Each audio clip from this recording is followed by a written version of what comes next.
panitia Liga 4 ini melakukan kecurangan atau tidak menjunjung tinggi fair play. Publik dan semua itu bisa mencium kalau ada anggapan-anggapan sesuatu yang dinilai anomali.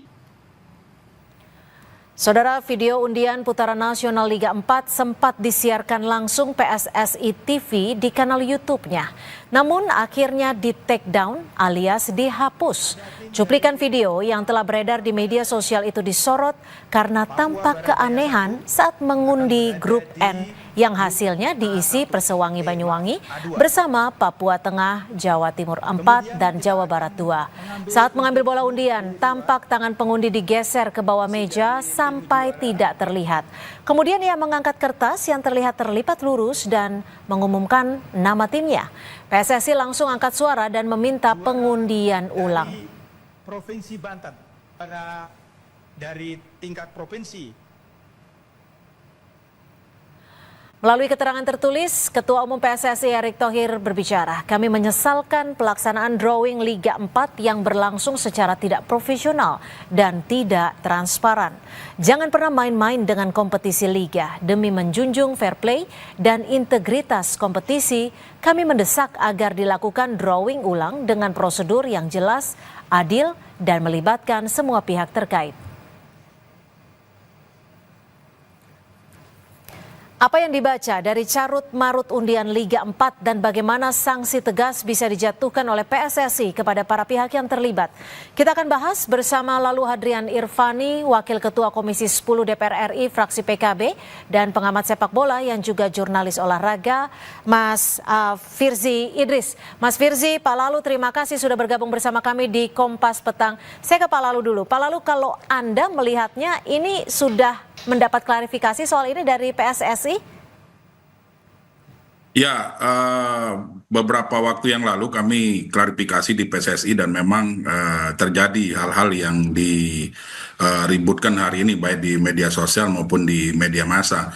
Ada kelalaian atau mungkin unsur kesengajaan kalau saya melihat bahwa panitia Liga 4 ini melakukan kecurangan atau tidak menjunjung tinggi fair play. Ini sangat miris karena hari ini PSSI sedang melaksanakan blueprint, sedang melaksanakan peta jalan sepak bola nasional. Di satu sisi ada oknum, ya itu kan kalau tidak salah Ketua Asprop dari Yogyakarta melakukan tindakan-tindakan yang tidak fair play. Terutama terkait dengan pengundian atau drawing dari Liga 4. Ini tidak boleh terjadi dan kami sangat mendesak kepada Pak Erick Thohir dan seluruh jajaran PSSI untuk memberikan sanksi tegas. Karena Liga 4 ini akan diikuti oleh seluruh Indonesia. Liga-liga kita baik Liga 4, Liga 3, Liga 2, Liga 1 tidak boleh tercemar oleh hal-hal yang tidak fair, hal-hal yang negatif. Karena memang kompetisi dan liga inilah sebagai wadah, sebagai sumber kita untuk memperoleh atlet-atlet sepak bola nasional yang akan memperkuat timnas kita ke depan. Kalau Mas Firzi, Mas Firzi, ini kan PSSI katanya sedang berbenah, sedang memperbaiki.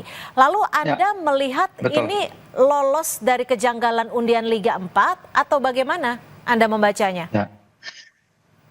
Ya, pertama saya membacanya juga apresiasi kepada football family kita ya yang sudah melihat adanya kejanggalan ini, dan ini bukti bahwa para stakeholder sepak bola kita tuh udah cerdas ya.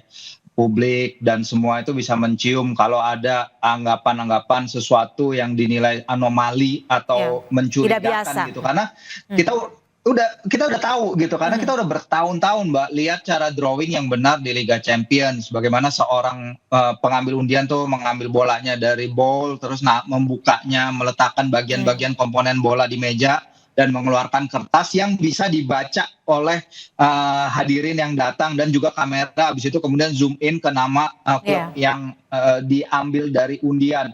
Nah, disinilah kita bisa lihat bahwa ya publik nih udah pintar sekarang kalau ditayangin seperti itu, dan ada oknum-oknum seperti Pak Lalu bilang yang berharap bahwa ini bisa lepas dari perhatian para stakeholder. Kayaknya sekarang udah tidak bisa lagi seperti itu karena hal-hal kayak gini udah sangat diperhatikan sekali sepak bola kita, terutama ya itu tadi dengan motornya timnas kita dari top down kita membangun sepak bola Indonesia semua komponen untuk ke arah yang lebih baik. Jadi jangan lagi bermain-main seperti ini, seperti yang Pak Erik bilang, jangan bermain dengan kompetisi Liga 1 dan harus semua berlangsung secara profesional dan juga transparan. Oke, kalau secara profesional dan transparan, tadi desakan dari Pak Lalu adalah supaya ada efek jerat. Lalu menurut Anda, Pak Lalu, siapa saja yang harus dijatuhi sanksi tegas ini dan sanksinya bisa berupa apa? Ya, tentunya kan yang sebagai panitia Liga 4 untuk tingkat nasional ini, tadi termasuk yang Ketua Asprop Yogyakarta beserta seluruh jajaran yang terlibat. Kami di Komisi 10 mendorong agar peta jalan sepak bola nasional yang dibuat oleh Pak Erick Thohir dan kawan-kawan itu bisa dilaksanakan dengan baik, menjunjung tinggi sportivitas, menjunjung tinggi fair play. Kalau terjadi hal-hal seperti ini atau masih ada oknum-oknum di dalam wadah PSSI itu yang melakukan hal-hal kecurangan seperti ini, ya saya meminta dan teman-teman di Komisi 10 juga meminta agar ini dibersihkan. Jangan sampai ini menjadi kerikil-kerikil yang mengganggu pelaksanaan dari blueprint PSSI yang sudah ditetapkan. Bisa berupa apa sanksi ini menurut Anda? Ya, bisa berupa sanksi pemecatan, kemudian bisa berupa tidak dilibatkan ke dalam kompetisi atau liga apapun yang digelar oleh PSSI, Mbak Cynthia.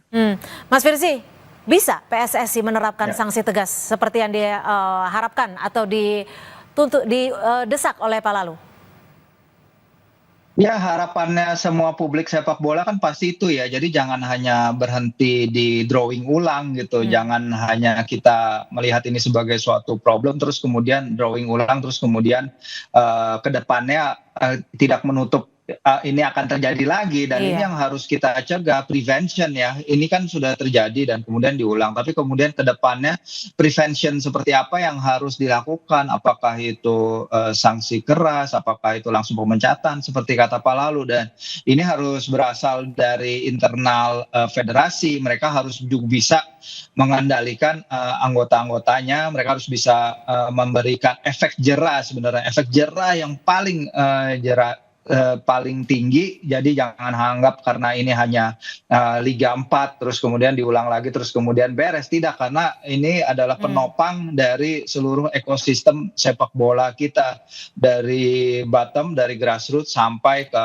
level yang lebih tinggi gitu. Jadi jangan karena ini mungkin masih levelnya memperebutkan tempat di Liga 3 terus diulang terus kemudian beres, tidak, ini harus ada efek jerai agar tidak ada lagi kejadian sampai ke depannya, karena perhatian publik sangat besar, Mbak. Sejak berita ini dinaikkan ya kita lihat masih banyak video-video yang beredar di media sosial, bahkan di kami pun di Kompas.com beritanya masih ya salah satu jadian terpopuler nih sejak insiden ini pertama terjadi. Jadi memang ada atensi besar publik terhadap kejadian ini. Ya, itu sebenarnya karena publik juga peduli dengan perkembangan ataupun PSSI itu sendiri. Lalu Pak Lalu, kalau Anda melihatnya ini sebenarnya PSSI kecolongan atau seperti apa sih? Karena kan sebenarnya videonya juga ditayangkan secara live di PSSI TV. Ya, kalau dibilang kecolongan mungkin kecolongan juga ya. Tetapi kan pada prinsipnya PSSI memberikan kepercayaan penuh kepada teman-teman yang menjadi panitia penyelenggara untuk Liga 4 tingkat nasional ini. Liga 4 ini kan mengikuti dari seluruh klub-klub yang bermain di seluruh Indonesia. Sebenarnya ini bisa dijadikan sebagai wadah, sebagai sarana untuk memperoleh bibit-bibit pemain yang betul-betul memiliki kompetensi yang bisa dipersiapkan untuk mengisi starting line up atau mengisi squad di timnas kita. Tetapi kita sangat menyayangkan bahwa hal-hal seperti ini dicederai oleh oknum-oknum yang masih ada hari ini di PSSI, baik di PSSI di kepengurusan pusat maupun di PSSI daerah. Nah, dengan kejadian ini kami meminta kepada Pak Erick bersihkan oknum-oknum ini, karena oknum-oknum inilah yang akan menjadi batu sandungan bagi Pak Erick dan kawan-kawan di PSSI untuk melaksanakan blueprint atau untuk melaksanakan peta jalan sepak bola yang sudah beliau buat gitu. Kalau ada masih kerikil-kerikil ini ada di tubuh PSSI, saya sangat pesimis hal-hal yang disampaikan di blueprint itu bisa terwujud gitu. Kalau Anda menduganya, apakah permainan dalam tanda kutip ini hanya sebatas drawing atau ada dugaan permainan-permainan lainnya? Kalau sudah mulai drawing, mulai disistematiskan untuk tidak fair play, saya rasa ke depan juga akan carut-marut pelaksanaan dari kompetisi Liga 4 ini. Seperti itu Mbak Cynthia.